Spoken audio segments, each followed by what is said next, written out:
जो वो मंच संचालक करता बनते हैं ना, जैसे ओवैसी जी आते हैं स्टेज पे, वो मंच संचालक बन जाते हैं। शौकत, क्यों दिलों में तूफान लिए बैठे हो और जानकर भी अनजान बने बैठे हो, और मेरे देश के लोगों आपस में प्यार मोहब्बत से रहो, क्यों बेवजह हिंदू और मुसलमान बने बैठे हो। यूपी में जो है महिला पे अत्याचार बा, हाथरस में बेटी का बलात्कार बा, लखीमपुर में किसानों पे गाड़ियां चढ़ावा। अमित शाह योगी के जुबान पर बस है 3 नाम, मुख्तार, अतीक और आजम खान, और इन्हीं पे चल रही है इनकी उत्तर प्रदेश की राजनीति की दुकान। 2 बार का जो विधायक रहा हो, जो राज्यसभा सांसद रहा हो, जो मौजूदा सांसद हो, जिनकी बीबी विधायक हो, जिनका बेटा विधायक हो, वो बकरी चोरी करेगा। अगर वो जेल के अंदर से भी चुनाव लड़ेंगे तो केवल नाम ही का। आप देखेंगे अगर ये मॉल तो ये विधायक जी ने ही बनवाया है। आजम खान जिसका नाम है, ये रामपुर की शान ही नहीं, पूरे उत्तर प्रदेश की शान है। गाँव और बीजेपी का खदेड़ा हो रहा गाँव।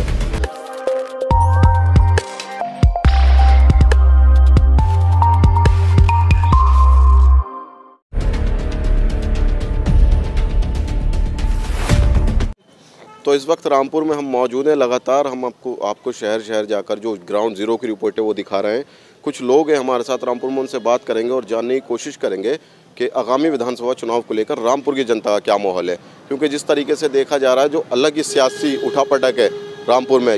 हाल ही में अभी बीते दिन आपने देखा होगा कि अब्दुल्ला आजम ने की जो खबरें आ रही थी कि उनका जो नामांकन है वो रद्द किया जा सकता है। तो इन्हीं सब बातों को लेकर हम रामपुर की जनता से बात करेंगे और जानने की कोशिश करेंगे कि 2022 चुनाव के लिए उनका क्या मुंड है। क्या नाम है आपका? अतीक पाशा। क्या माहौल है 2022 का? माहौल आपको दिखाई नहीं दे रहा? अरे आप पूरे क्षेत्र में जा रहे हैं, जो सर्वे आ रहा है आप अगर देखेंगे, देखिए मैं तो एक आम इंसान हूँ, किसान का बेटा हूँ। तो जैसे हम अगर खेत पे जाते हैं और अगर गेहूँ वगैरह बोते हैं ना, तो उसके बाद में कौवे बहुत काएं बोलते हैं। तो कौवे बोले काऊ, और बीजेपी का खदेड़ा हो रहा गाँव। तो आपको दिख जाना चाहिए, पता लग जाना चाहिए जिस तरह से उनका खदेड़ा हो रहा है। तो जाहिर सी बात है विधानसभा चुनाव जो ये है तो इसमें भी खदेड़ा होगा। इनको जो है ना, जैसे कौवा बोले काएं और बीजेपी हारेगी गाँव। तो कौवा काऊ बोल रहा है और बीजेपी गाँव हारने वाली है। आप हाँ, खदेड़ और योगी आदित्यनाथ कह रहे हैं कि हम फिर से 300 प्लस के साथ आ रहे हैं। अरे आप देखिए उप मुख्यमंत्री केशव प्रसाद मौर्य, उनको तक जो विरोध किया जा रहा है उनको खदेड़ा जा रहा है। आप कैसे कह रहे हैं? विधायकों की तो बात छोड़ दीजिए, विधायकों को तो गालियां देकर खदेड़ा जा रहा है। वो तो आरोप लगा रहे हैं कि कुछ सियासी पार्टी जो है उनके लोग हैं जो हम विरोध कर रहे हैं गाँव जाके। अच्छा, तो और पार्टियों को सियासी पार्टी के लोग क्यों नहीं भगा रहे? और पार्टियां भी तो है सियासी, या यही एक बीजेपी सियासी पार्टी है जो मतलब दूसरी सियासी पार्टी इसको भगाएंगी? जनता भगाती है। देश के अंदर जो जनता है ना, आम जनता जो इनसे उग चुकी थी, जो परेशान हो चुकी थी, वो भगा रही है। कोई सियासी पार्टी नहीं भगाती है, कोई कार्यकर्ता नहीं भगाता किसी पार्टी का। ठीक है, कार्यकर्ता अपने समर्थकों को अपना जो प्रचार करने में लगे हुए, लेकिन जो जमीनी स्तर पे जनता इनसे महंगाई से परेशान है, जो इनकी जो है मतलब नीतियों से परेशान है, वो खदेड़ा कर रही है। चलिए रामपुर की बात कर लेते हैं। आजम खान जेल के अंदर हैं, अब्दुल्ला आजम ने नामांकन किया, खबरें आई बीते दिन के उनका नामांकन रद्द किया जा सकता है। तो किस तरीके से देखते हैं आप इन सारी चीज़ों को? रद्द करने की पूरी कोशिश की उन्होंने।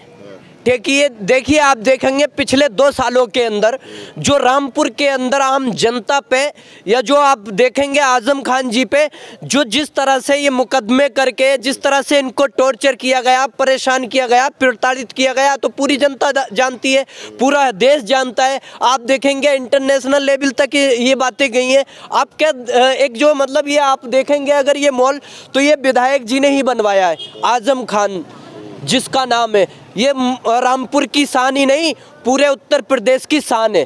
क्योंकि आप देखेंगे तो जो काम किया है रामपुर के अंदर, जो ये जनता जो यहाँ पर उनसे प्यार करती है, उनका जो प्यार है आज भी उनके साथ है। अगर वो जेल के अंदर से भी चुनाव लड़ेंगे तो केवल नाम ही काफ़ी है, क्योंकि उन्होंने वो काम करके दिखाया है। आप देखेंगे उन पे बकरी चोरी, भैंस चोरी, आप मुर्गी चोरी। तो एक आप देखेंगे 9 बार का जो विधायक रहा हो, जो राज्यसभा सांसद रहा हो, जो मौजूदा सांसद हो, जिनकी बीबी विधायक हो, जिनका बेटा विधायक हो, वो बकरी चोरी करेगा। जो ये मॉल बनवाएगा वो बकरी चोरी करेगा, भैंस चोरी करेगा, किताबें चोरी करेगा, करोड़ों रुपए लगा के, अरबों रुपए लगा के। जमीन का तो घोटाला किया है ना भैया। क्या जमीन का घोटाला तो किया है ना। अच्छा, कौन सी जमीन का घोटाला किया है? यूनिवर्सिटी में जो जमीन है किसानों की कब्जा 72 केस हैं। 4.5 बीघे जमीन पे 72 केस हैं, यानी 72 जनों की वो 4 बीघे जमीन है। तो वो हजारों करोड़ बीघे में जो है अगर यूनिवर्सिटी बनवाएंगे तो 4.5 बीघे कब जाएंगे, 4.5 बीघे कब जाके वो भूमाफिया का टैग लगवाएंगे। मतलब उनको जो है वो 4.5 बीघे जमीन के लिए पूरी अपनी छवि खराब करेंगे। उन्होंने संसद के अंदर खड़े होकर कहा था कि अगर कोई दलाली का या कोई भी भू माफिया का अगर वो लगा देगा, मुझ पे अगर निकाल देगा तो मैं इस्तीफा दे दूंगा। क्यों? आप देखेंगे रात के 2 बजे क्यों केस हो रहे हैं भाई? बकरी चोरी का केस कराएगा तो रात के 2 बजे कराएगा। 2:30 बजे तक जो 72 केस हो जाएंगे, एक रात में केस हो जाएंगे। इस तरह की घटनाएं क्या एक दिन में हो गई? तो ये सारी चीज़ें जो है ये साजिश थी।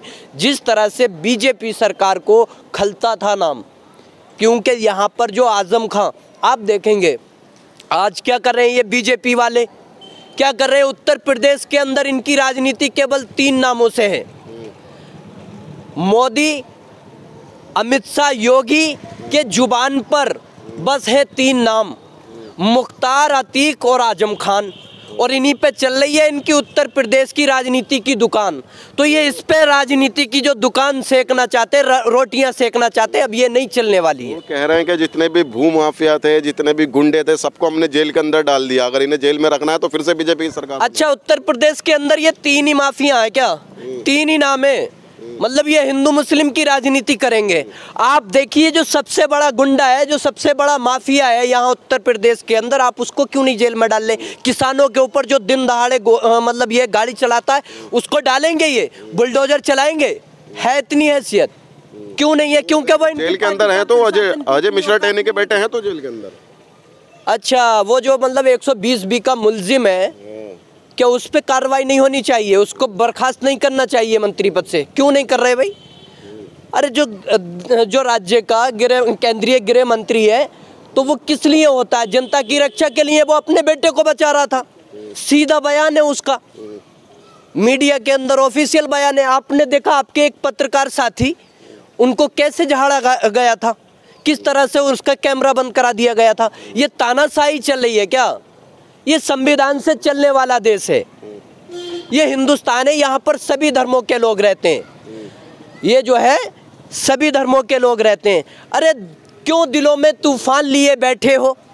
अरे क्यों दिलों में तूफान लिए बैठे हो और जानकर भी अनजान बने बैठे हो?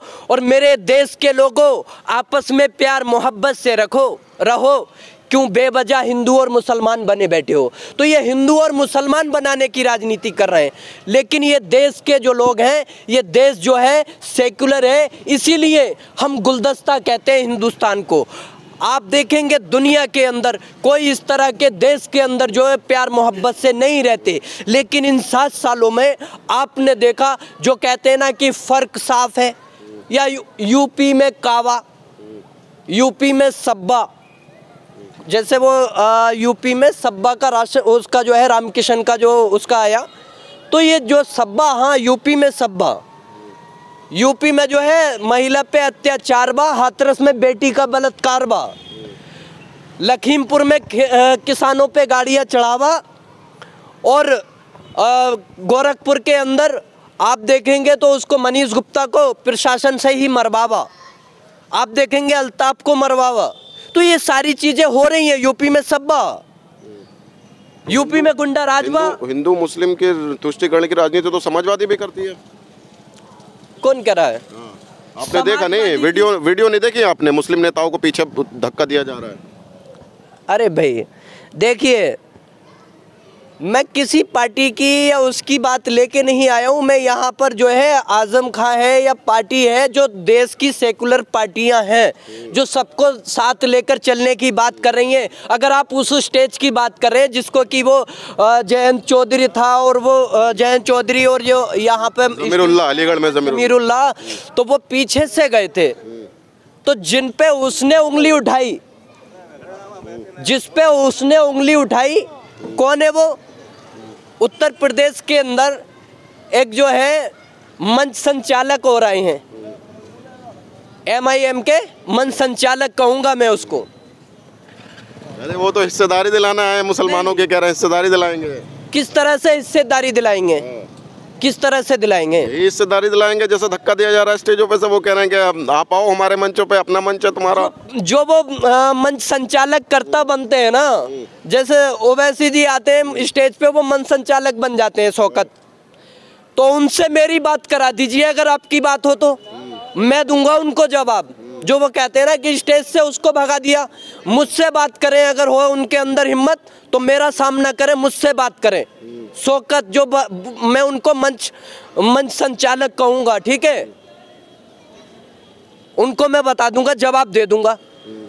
देखिए ये भारत जो है सेकुलर देश है, संविधान के अकॉर्डिंग चलेगा। यहाँ पर सभी धर्मों को एक समान जो है संविधान के अकॉर्डिंग जो है हमें एक समानता दी गई है और उसी को लेकर हम देश के अंदर चलेंगे। हिंदू मुस्लिम की बात नहीं की जाएगी। जो अंग्रेजों का जो रूल था कि डिवाइड एंड रूल, फूट डालो और राज करो, लेकिन ये अब चलने वाला नहीं है। इस तरह से ये कुछ काले अंग्रेज आ गए, वो अयोध्या के नाम पे, वो मंदिर और मस्जिद के नाम पे, लेकिन मंदिर मस्जिद के नाम पे नहीं चलने वाला है साहब। और लोग हैं क्या धुआं, देखिए मंदिर मस्जिद की जो ये बात करते हैं, तो जब धुआं धरती से उठेगा गगन जल जाएगा, इब्तदाए कार का बागपन जल जाएगा, है जिसका मंदिर जिसकी मस्जिद बस उसी पे छोड़ दो, है जिसका मंदिर जिसकी मस्जिद बस उसी पर छोड़ दो, वरना जिद के आगे सारा वतन जल जाएगा। तो मंदिर मस्जिद ये धर्म की आस्था है, ये हमारा जो है आपसी मैटर होता है, इसको जो है राजनीति में नहीं लाना चाहिए, वरना ये देश जो है वीरान हो जाएगा। देखिए लास्ट में मैं एक शेर से जो है लोगों को समझाना चाहूँगा। दिलों में आग लबों पर गुलाब रखते हैं, और ये कौन लोग हैं जो दोहरा नकाब रखते हैं। लबों पर आग, दिलों में आग और लबों पर गुलाब रखते हैं, ये कौन लोग हैं जो दोहरा नकाब रखते हैं। और चिराग समझकर हमें बुझा ना पाओगे, चिराग समझकर हमें बुझा ना पाओगे, हम अपने साथ कई आफताब रखते हैं। तो जो हमें बुझाने की कोशिश कर रहे हैं, ये कह रहे हैं कि भाई हमारे नामों को आजम खान या रामपुर या जो भी है हमारी राजनीति को ये चाह रहे हो कि हाँ इस तरह से जो भटकाया इन्होंने प्रताड़ित किया है, तो ये बुझा ना पाएंगे। एक नाम ही काफ़ी है, जेल के अंदर भी बैठे तो आजम खान है, वो रामपुर की शान है, और इधर पश्चिमी उत्तर प्रदेश की जान है। तो ये चीज़ है कि जो काम किए थे उन्होंने, ये जो सरकार है केवल क्या है कि 3 नामों को लेकर ये राजनीति कर रही है, वो नहीं चलने वाली है। हिंदू मुस्लिम एकता का साथ चलेगा।